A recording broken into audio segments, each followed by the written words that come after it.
Bismillahirrahmanirrahim. Assalamualaikum warahmatullahi wabarakatuh. Perkenalkan, nama saya Saiful Bahri, STMU, NIDN 0015098209. Itu background pendidikan saya, yakni S1 Teknik Fisika, Program Studi Teknik Nuklir, Universitas Gadjah Mada, Yogyakarta. Untuk S2 Teknik Kimia, Peminatan Magister Teknik Pengendalian Pencemaran Lingkungan, Universitas Gadjah Mada, Yogyakarta. Saat ini saya bekerja sebagai dosen Politeknik Negeri Cilacap pada program studi Sarjana Terapan Teknik Pengendalian Pencemaran Lingkungan atau TPPL.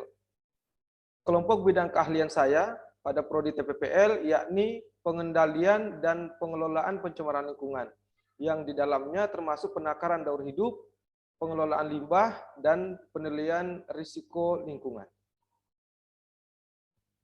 Mata kuliah yang saya ampu pada prodi TPPL antara lain penakaran daur hidup atau life cycle assessment, fisika lingkungan, praktik perancangan alat olah limbah, praktik pengelolaan limbah industri dan B3, praktik pemrosesan termal dan imobilisasi limbah padat, pengelolaan limbah domestik dan rumah sakit, pengendalian pencemaran air, pengendalian pencemaran udara, dan mata kuliah lainnya.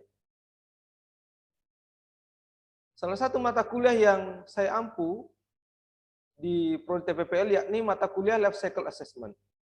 Pada mata kuliah ini saya memiliki kompetensi antara lain untuk Life Cycle Assessment, saya melakukan penelitian pada saat S2 dalam bentuk tesis, kemudian saya pernah mengikuti pelatihan LCA yang bersertifikat, kemudian saya merupakan salah satu anggota organisasi profesi LCA, yakni Indonesian Life Cycle Assessment Network yang disingkat ILCAN. Saya sudah menjadi anggota ILCAN sejak tahun 2018 sampai saat ini. Itu deskripsi mata kuliah Life Cycle Assessment, yakni mata kuliah ini merupakan mata kuliah keahlian yang diarahkan agar mahasiswa memiliki kemampuan dalam melakukan penilaian atau penakaran daur hidup sebuah produk. Penakaran daur hidup sebuah produk dapat dilakukan dengan sistem produk dan sistem limbah yang menyertai produksi sebuah produk. Mulai dari persiapan bahan mentah atau bahan baku, proses produksi, transportasi, penggunaan, sampai pembuangan akhir. Pada mata kuliah ini, mahasiswa diarahkan untuk memiliki kemampuan analisis berdasarkan kerangka kerja atau framework LCA pada ISO 14040 tahun 2006. Materi pembelajaran pada mata kuliah LCA ini yakni sejarah LCA, prinsip-prinsip dan struktur serta hubungannya dengan sistem lingkungan, pengertian sistem produk dan sistem limbah, variasi-variasi pada kajian LCA serta tujuan dilakukannya analisis LCA, penentuan ruang lingkup dan tujuan LCA, pembuatan diagram alir dan batasan-batasan sebuah sistem, analisis inventory dan analisis dampak atau life cycle impact assessment, analisis interpretasi hasil LCA, pengenalan software atau tools yang dapat digunakan untuk melakukan analisis LCA, keterbatasan analisis LCA, dan yang terakhir LCA sebagai pendukung untuk pengembangan produk dan pasar hijau atau green market. Dalam pelaksanaan mata kuliah Life Cycle Assessment, pada satu semester, saya menyusun dokumen rencana perkuliahan.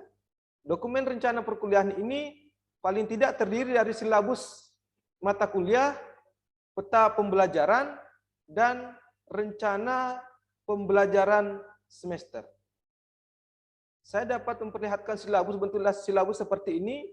Di sana ada nama mata kuliah, kemudian kode mata kuliah, semester, dosen yang mengampu, deskripsi mata kuliah secara singkat, kemudian ada CPMK atau capaian pembelajaran mata kuliah, kemudian ada bahan-bahan kajian atau materi yang diajarkan pada mata kuliah tersebut, kemudian ada referensi atau pustaka yang digunakan pada mata kuliah ini.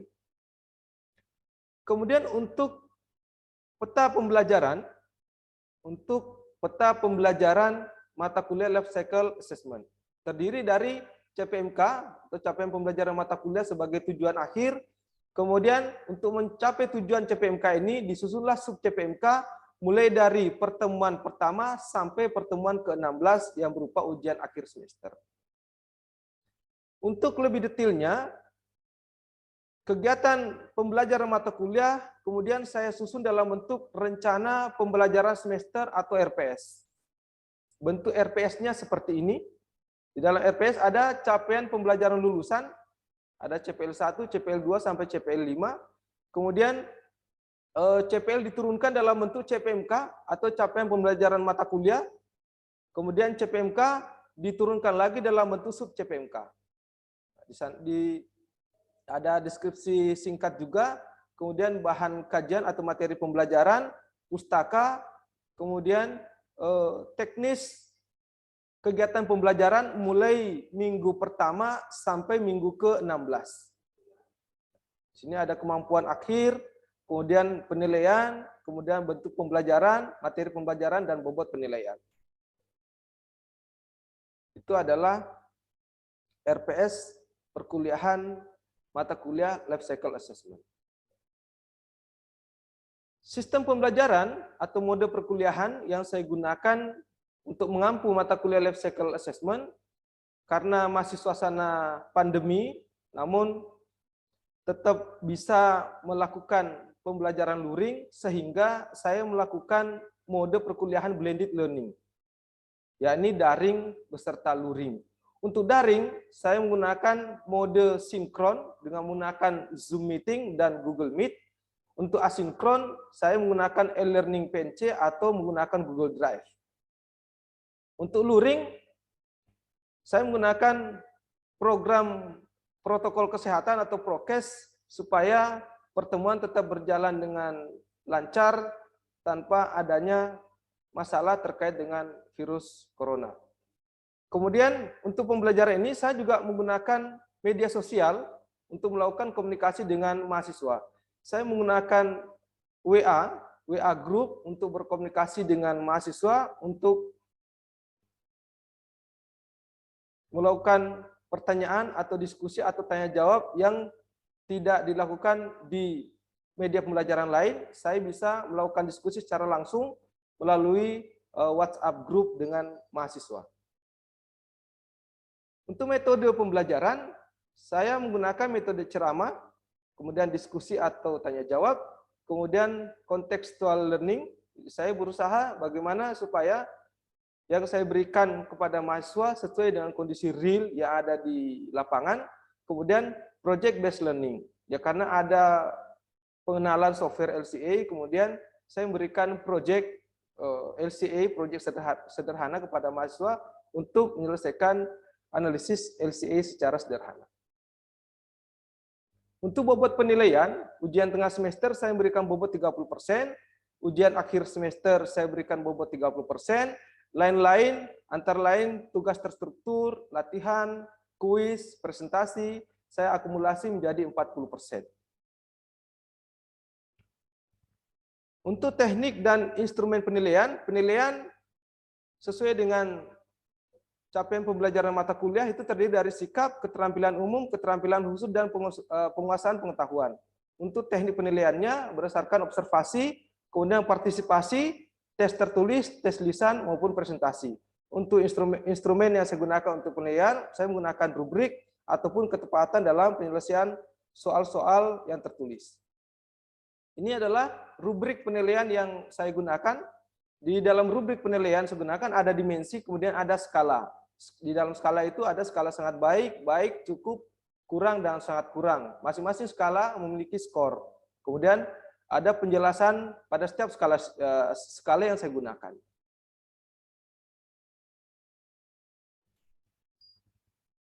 Saya kira seperti itu. Berikut merupakan cuplikan kegiatan pembelajaran mata kuliah Life Cycle Assessment yang saya lakukan secara daring, yaitu melalui aplikasi Zoom Meeting. Demikian, selamat menyaksikan. Bismillahirrahmanirrahim. Assalamualaikum warahmatullahi wabarakatuh.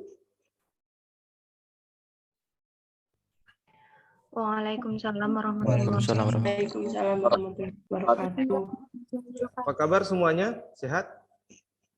Alhamdulillah sehat, Pak. Pak.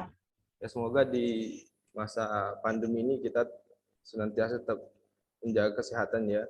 Apalagi di musim hujan, ya sekiranya kalian tetap berolahraga, tetap istirahat yang teratur, makan makanan yang sehat supaya stamina tetap dijaga, supaya belajarnya juga tetap lancar seperti itu.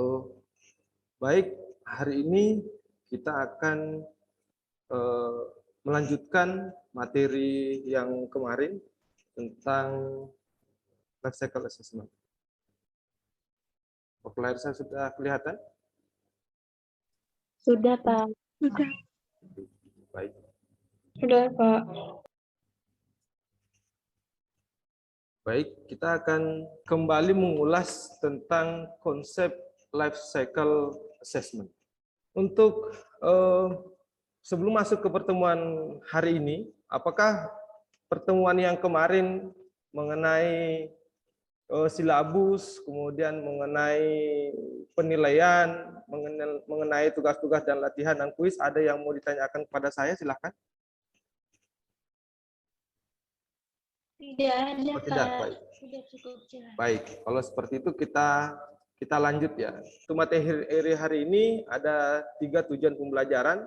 Yang pertama yaitu menentukan sistem produk dari satu produk sederhana. Kemudian yang kedua menjelaskan pengertian life cycle assessment dari sebuah produk.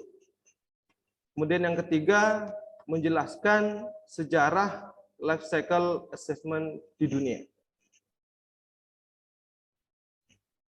Ketika kita berbelanja di sebuah supermarket atau swalayan, tentu kita punya alasan membeli sebuah produk yang kita butuhkan.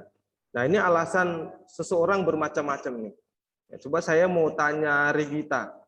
Regita, kalau kamu membeli sebuah produk di swalayan, apa alasan kamu membeli produk tersebut? Kualitasnya, Bapak. Baik, alasannya karena kualitasnya lebih berkualitas. Sekarang saya tanya Sufi Ainunisa. Sufi, kalau kamu berbelanja di sebuah swalayan atau di supermarket lah seperti itu, apa alasan kamu memilih sebuah produk? Harganya, Pak. Harga. Ya, ini biasanya menjadi indikator utama, menjadi indikator utama ketika kita membeli sebuah produk. Harga dan kualitas. Semuanya benar. Ketika kita memilih sebuah produk, yang diperhitungkan adalah harganya, kemudian kualitasnya.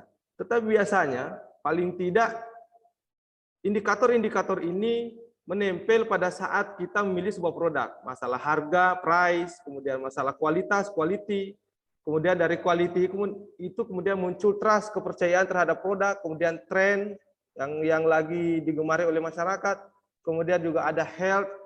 Tetapi terkadang ada satu penilaian yang terkadang kita lupakan, tetapi sebenarnya memiliki unsur penting ketika kita berbicara masalah produk dan kelangsungan hidup produk itu untuk jangka panjang. Masalah apa itu?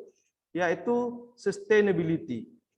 Nah, sustainability terkait dengan 4 faktor atau 4 hal. Yang pertama terkait dengan ekologi, kedua terkait dengan ekonomi, ketiga terkait dengan politik, dan keempat terkait dengan budaya. Kita fokus ke ekologi karena kita pada prodi teknik pengendalian pencemaran lingkungan yang erat kaitannya dengan lingkungan. Ekologi berkaitan erat dengan ekosistem. Berbicara dengan itulah yang disebut sebagai sustainability untuk keberlanjutan sebuah produk.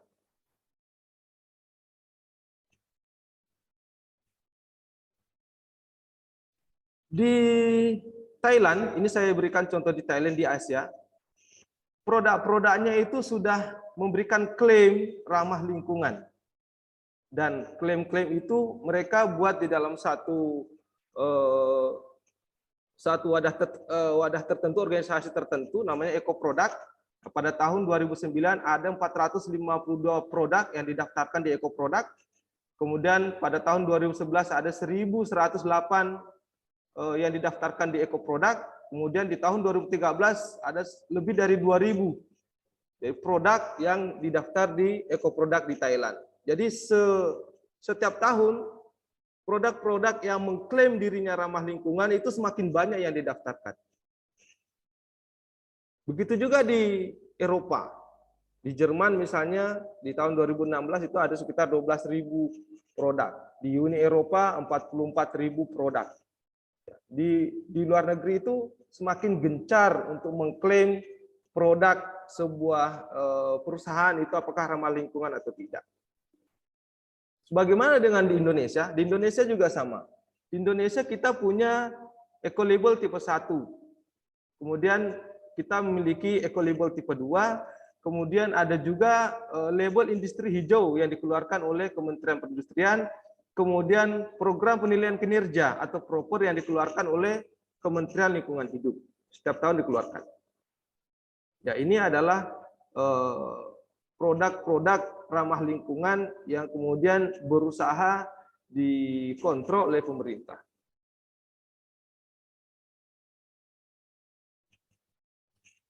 Baik, ketika kita berbicara produk,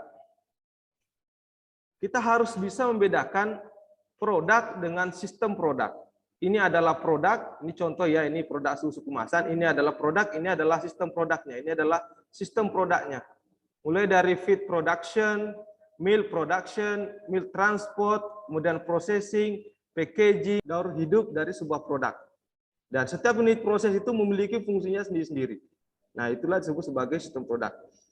Kalau misalnya dari susu kemasan ini, sistem produknya mulai dari feed production, kemudian milk production, milk transport, kemudian processing, packaging, distribution, retail, sampai ke konsumen. Itu adalah sistem produknya. Nah, bagaimana dengan konsep LCA? Konsep LCA ketika kita menjabarkan dalam satu diagram mengikuti sistem produk tadi. Mengikuti sistem produk tadi. Ada natural resources, ada proses, kalau di industri itu ada ekstraksi, kalau di agriculture kebetulan tadi terkait dengan peternakan sapi yang diambil susunya, terkait dengan agriculture juga bisa, dari peternakan juga bisa. Dari setiap proses ini ada emisi yang dikeluarkan. Di sini natural resources diproses, kemudian setelah diproses menjadi produk setengah jadi ya. Produk setengah jadi, kemudian diproses lagi, setelah itu menjadi produk jadi. Nah, setelah produk jadi ini kemudian ada proses berikutnya yaitu penggunaan dan disposal. Nah, setiap unit-unit proses ini itu memiliki fungsi dan memiliki emisi. Ada sistem limbahnya, ada limbah yang dikeluarkannya pada produksinya. Nanti setelah digunakan, kemudian dibuang ke lingkungan, sebagian juga ada yang di-recycle kembali ke proses. Seperti itu.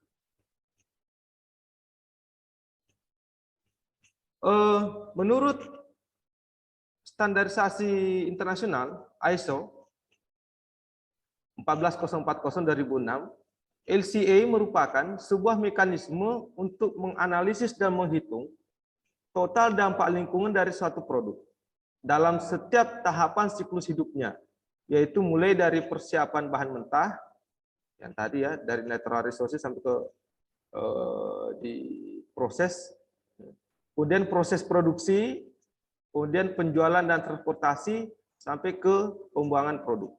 Hitungan, ya, titik tekannya perhitungan total dampak lingkungan dari suatu produk. Nah, bagaimana sebenarnya sejarah life cycle assessment yang ada di dunia ini? Ya, sejarahnya dimulai pada tahun 1960-an, di mana di negara-negara Amerika itu mulai memikirkan dengan populasi dunia yang semakin berkembang, bahan baku dan energi yang semakin terbatas, kemudian apa yang akan terjadi dengan dunia ini? Itu di tahun 1960-an sudah dipikirkan seperti itu. Kemudian di tahun 1969, salah satu perusahaan besar Amerika, perusahaan air minum minuman kemasan gitu, The Coca-Cola Company, kemudian membuat satu analisis siklus hidup terhadap beberapa kemasan yang digunakan oleh perusahaan. Kemudian di tahun 1970-an di Amerika dan Eropa juga melakukan analisis yang sama, analisis komparasi kemasan yang sama dilakukan oleh The Coca-Cola Company. Kemudian di tahun 1970 sampai 1975 di Amerika dilakukan pengukuran penggunaan sumber daya dan pengaruhnya terhadap lingkungan yang disebut sebagai REPA, Resources Environmental and Profile Analysis, tahun 1970 sampai 1975. Kemudian di tahun 1975 hingga awal 1980-an, praktisi LCA di Eropa mengembangkan pendekatan yang sama yang dilakukan oleh REPA di Amerika di tahun 1970-an itu. Jadi Eropa juga mulai memikirkan hal yang sama. Kemudian di tahun 1991 ada kekhawatiran penggunaan LCA yang tidak tepat. Kenapa kekhawatiran ini muncul? Karena setiap perusahaan mengklaim LCA-nya yang paling bagus, yang paling tepat, sehingga terjadi klaim di antara perusahaan. Sehingga lahirlah organisasi standar internasional yang membakukan standar itu. Kemudian lahirlah ISO 14000 seri 1997 hingga tahun 2002. Kemudian di tahun 2002 LCA lebih disempurnakan lagi ketika terjadi kerjasama antara UNEP, lembaga lingkungannya Perserikatan Bangsa-Bangsa, dengan komunitas toksikologi dan kimia lingkungan SETAC di Amerika. Kemudian mereka melahirkan sebuah life cycle inisiatif yang kemudian menyempurnakan life cycle assessment. Itu adalah sejarah dari life cycle assessment. Ya, saya kira seperti itu.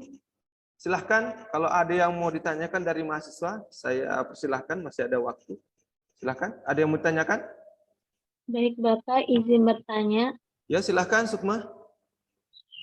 Baik Pak, berdasarkan penjelasan Bapak bahwa di negara-negara lain sudah lebih maju terkait penerapan LCA pada produk suatu industrinya. Ya. Akan tetapi di Indonesia itu masih belum seberkembang itu. Apa alasan utama hal tersebut dapat terjadi ya Pak? Terima kasih. Ya, di Indonesia memang terkesan lambat di dalam penggunaan LCA-nya. Karena di Indonesia sendiri aturan mengenai LCA baru diterbitkan di tahun 2019. Itu pun berupa mandatori untuk penilaian proper. Jadi mandatori itu tidak wajib. Jadi bisa dilakukan, bisa tidak. Itu di tahun 2019. Nanti diwajibkan itu di tahun 2020. Kemudian LCA itu diwajibkan bagi perusahaan-perusahaan yang mengikuti program proper. Sampai ke sini sudah diwajibkan. Jadi karena pertimbangan-pertimbangan tertentu, kemudian LCA ini baru digunakan di Indonesia mulai oleh pemerintahan ya, oleh Kementerian Lingkungan Hidup di tahun 2019. Seperti itu Sukma. Ada pertanyaan lain silahkan. Mohon maaf Bapak, izin bertanya. Ya silakan Sufi. Kan di LCA itu ada beberapa metode. Nah, sempat saya baca terdapat metode cradle to grave. Itu kan lingkupnya sangat luas ya Pak. Bagaimana sih cara menganalisis data-data penggunaan pada masyarakat yang beragam? Ya, terima kasih atas pertanyaannya. Terkait dengan penggunaan yang kemudian akan kita masukkan ke analisis cradle to grave. Terkait dengan penggunaan use ya, penggunaan sebuah produk, di dalam analisis LCA kita harus membuat skenario pada penggunaan produk itu disesuaikan dengan habit atau kebiasaan yang ada di masyarakat. Mungkin ada masyarakat yang setelah menggunakan sebuah produk, misalnya setelah minum susu kemasannya itu langsung dibuang di tempat sampah. Ada orang seperti itu. Ada konsumen seperti itu. Ada juga orang yang setelah meminum susu kemasan, kemudian kemasannya dibuat bahan kerajinan karena dia kreatif. Kreatif itu ada. Ada juga orang seperti itu. Ada juga orang yang lain, setelah dia minum susu kemasannya disimpan untuk dijual. Dijual gitu, misalnya dijual di Rongso atau di mana. Nah, skenario-skenario ini itu harus kita perhitungkan pada analisis LCA. Jadi setiap skenario itu memiliki satu analisis LCA. Skenario pertama analisis LCA 1, skenario kedua analisis LCA 2 jika skenario seperti itu. Skenario ketiga analisis LCA ketiga jika skenarionya seperti itu. Seperti itu, Sufi? Ada yang mau ditanyakan lagi? Cukup? Cukup, Pak. Saya kira cukup. Terima kasih. Baik. Jika tidak ada pertanyaan, saya untuk oleh-oleh ya, untuk oleh-oleh di rumah, saya berikan tugas, yaitu kalian harus melakukan analisis sederhana terhadap satu kegiatan UMKM di Kabupaten Cilacap mengenai sistem produk dan sistem limbah yang menyertainya. Jadi setiap unit-unit proses limbahnya apa aja yang keluar dari unit proses itu. Gunakan diagram alir untuk memudahkan penjelasan, kemudian berikan narasi di bagian bawah diagram alir tersebut. Waktu pengumpulan kalian adalah maksimal tanggal 27 Juni tahun 2022 pukul 22.00 waktu Indonesia Barat. Tempat pengumpulan di e-learning PNC mata kuliah Life Cycle Assessment. Bentuk dokumen file PDF. Ada yang mau tanyakan dalam masalah tugas ini? Tidak ada? Ya, baik. Tidak ada, Pak. Sudah cukup. Oke. Baik, kalau tidak ada yang ditanyakan, saya simpulkan ya pertemuan kita pada hari ini bahwa mengenai sistem produk. Sistem produk itu adalah unit-unit proses yang ada di dalam satu diagram alir sebuah produk yang membentuk satu fungsi-fungsi tertentu. Ya, itu disebut sebagai sistem produk. Kemudian Life Cycle Assessment menurut ISO 14040 adalah suatu mekanisme untuk menghitung atau menganalisis total dampak lingkungan dari daur hidup sebuah produk. Yang mulai dari bahan mentah, proses produksi, kemudian pengangkutan, transportasi, sampai ke pembuangan. Kemudian untuk sejarah life cycle Indonesia di dunia itu mulai di tahun 1960-an ketika terjadi masyarakat di Amerika itu mulai memikirkan bagaimana kondisi lingkungan ketika populasi semakin besar dan bahan baku semakin menipis. Kemudian di tahun 1969 PT Coca-Cola Company melakukan life cycle assessment untuk beberapa kemasannya. Kemudian di tahun 1970, perusahaan-perusahaan di Eropa juga ikut mengikuti langkah dari The Coca-Cola Company. Kemudian di tahun 1970 sampai 1975, di Amerika itu ada analisis REPA atau Resources Environmental and Profile Analysis, yaitu analisis dampak lingkungan terhadap produksi sebuah produk. Kemudian di tahun 1975 sampai 1980 di Eropa juga mengikuti hal yang sama yang dilakukan oleh Amerika, melakukan analisis REPA juga. Kemudian di tahun 1991 ada kekhawatiran bahwa analisis LCA berbeda di setiap perusahaan, kemudian ISO 14000 muncul. Nah, kemudian di tahun 2002 ada komunikasi antara UNEP, lembaga lingkungannya PBB, dengan SETAK, Komunitas Toksikologi dan Kimia Lingkungan, kemudian melahirkan Life Cycle Initiative untuk merumuskan konsep Life Cycle Assessment yang disempurnakan di ISO. Kemudian lahirlah ISO 14040. Saya kira seperti itu ya. Terima kasih semuanya atas waktunya. Tetap jaga kesehatan, rajin belajar, ibadahnya tetap dijaga. Cukup pertemuan kita pada hari ini. Terima kasih. Assalamualaikum warahmatullahi wabarakatuh. Waalaikumsalam warahmatullahi wabarakatuh. Terima kasih, Pak.